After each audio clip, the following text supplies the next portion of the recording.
Hi, it's Holly, and I'm here with a review of the Covenant series by Jennifer L. Armentrout.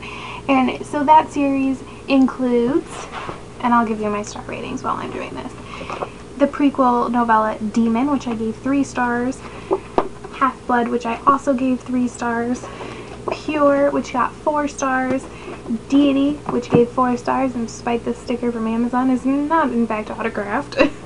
Elixir, which is another novella, which I gave 4 stars, but the more I think about it, maybe it should get 4.5, I don't know. Apollyon, which also got 4 stars, and the last book, Sentinel, which got 5 stars from me. Now, this means that averaged out, the series got 3.8 stars from me, which I feel like maybe is a little low considering I only gave 2 of the books 3 stars, but I did the math a couple times and apparently that's the rating I gave. So really quick, a synopsis of the series. Oh, I have to put these books down. So the series kind of has like a Vampire Academy feel, especially at the beginning. Basically what it is you have these people and they're called purebloods. And what they are is the product of the children of the gods having children with one another. So they're like a step below a demigod, basically. And they are purebloods. Now when a pureblood and a human have a kid, you have a half-blood. And our main character, Alex, is a half-blood. And she's been away, and so the half-bloods and the pures, they go to this academy and to learn, and for half-bloods to get training to be either, if they want to be a half-bloods have 2 options in life. They can be a sentinel, or they can be put on this elixir that makes them like lose like basically all of their free will and become a servant to purebloods. Those are your only options. Purebloods can do pretty much whatever they want. Some of them become sentinels, but not that many. So they go to this school. It's a covenant. It's called the Covenant. And Alex has been away from the Covenant for a few years. Her mother took her away several years ago. She doesn't know why, but the events in the beginning of Half-Blood cause her to have to go back. This world also has these creatures known as demons, and demons feed on ether. And ether is basically like an energy that's found in the blood of purebloods, gods, and half-bloods to a lesser degree. And so they hunt basically the purebloods to eat the ether, kind of like a vampire would go after somebody's blood. And like a sentinel, their job is to protect the purebloods so from the demons. Does that make sense? It's basically Moroi, Dampier, Strigoi, if you've read Vampire Academy. It's basically the same thing, except in this world, half-bloods and pures cannot get together. Like, it's, you will be killed if you get together, if you're a half-blood and you get together with a pure. Naturally, this means that a pure and a half-blood are going to be attracted to each other in the series. I mean, it's not a surprise. The story follows Alex, like I said, and so she's coming back to this school and it's just her getting reacclimated, and things start happening. There's bigger things going on. The demons start organizing, which people don't understand what that's going on, and then just larger mythological things begin to occur, and Alex ends up being tied into so much of it. She also ends up in this like sort of weird love triangle thingy. So let's talk about the characters.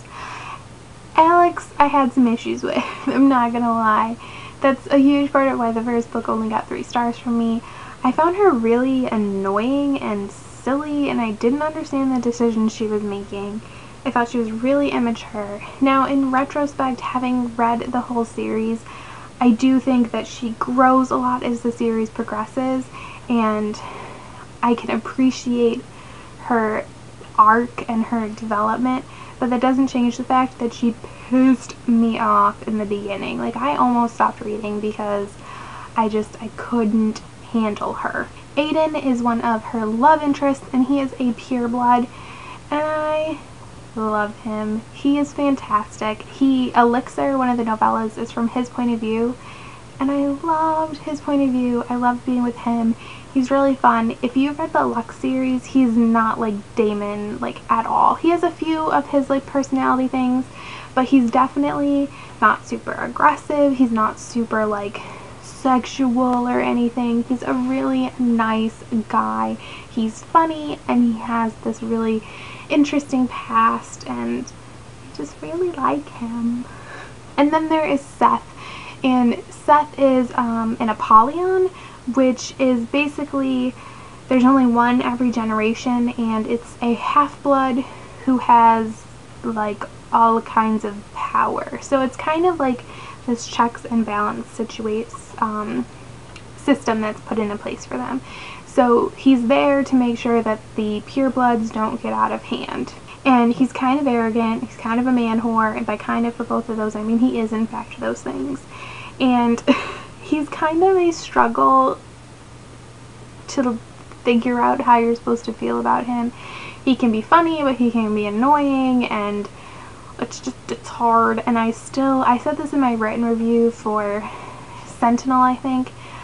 I just can't figure out if I'm supposed to be confused about how I feel about him, or if the writing wasn't good enough and that's why I'm confused about how I feel about him. But as the series came to a close, I do have feelings about him. Like, I have come to a conclusion about him. I won't say if it's good or bad because I feel like that's spoilery. The series is also full of full of great side characters.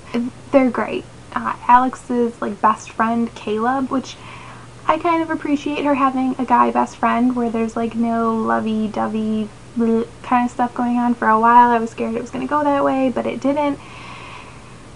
He is really fun. I loved him. I loved his story. I loved his romance.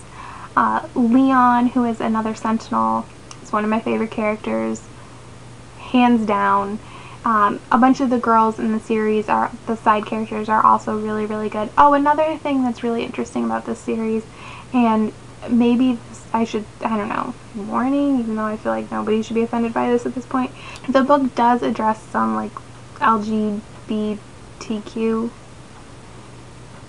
Did I miss any? I probably did. Issues. There's two characters really who are gay and sort of, well, I guess more than two. I don't know, it's confusing, which is kind of the point. There's basically one character in specifically who is gay. Well, I feel like he's not. I feel like he's kind of just whatever floats his boat. But because they're descended from Greek gods and Greek culture, there's this whole idea where that's not an issue at all. Nobody even cares about that. Now if you're a pure and a half-blood trying to get together, but two dudes, feel free. Which I think is interesting, and then it's just a non-issue, which I really like. It's kind of like Caprica. It's not a great show, but it did that well. I will say the plot, like I said earlier, does have a lot of Vampire Academy feels, especially in the beginning. I don't know if this was done intentionally. I don't think it was. I think it's just a coincidence.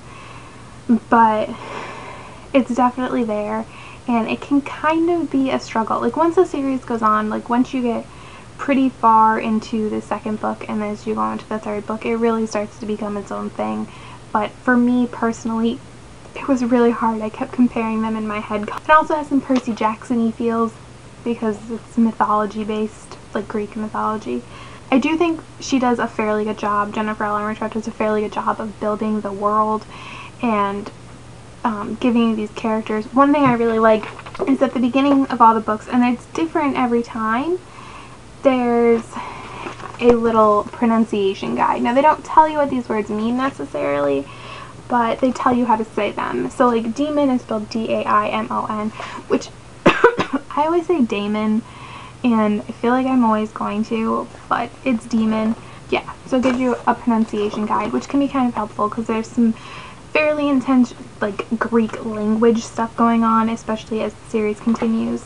But I appreciate that, and she does a good job, like I said, of making you understand how this world came to be and understanding the political structure that exists. But there are times when I'm a little confused, where I just wish we just got a little bit more so I can fully grasp what's going on, especially as the series goes on and things get even more complicated and intense. Maybe I didn't read it well, but I struggled sometimes. I also really liked the romance. I wouldn't say that the romance was crazy in this book, that it was the main thing. I think the action and the outside plot line was a huge part of it, but I did really, really like the romance. I liked the way it was handled, I liked the way it was developed, and I'm starting to think that I really like Jennifer L. Armentrout with the series. She really knows how to handle a relationship between two people and make it believable and not get boring or dry. Really quick, spoiler warning. I'll put like spoiler here until I'm done, and once I'm done, you can, if you don't want to know, then unmute when the spoiler goes away. Okay, so not that you couldn't figure this out on your own by going to Jennifer L. Armentrout's website, but a new book is coming out in early 2015, I think, called The Return, and it's about Seth. And initially I was like, oh my gosh, so excited, because this means I get to see more Aiden and Alex.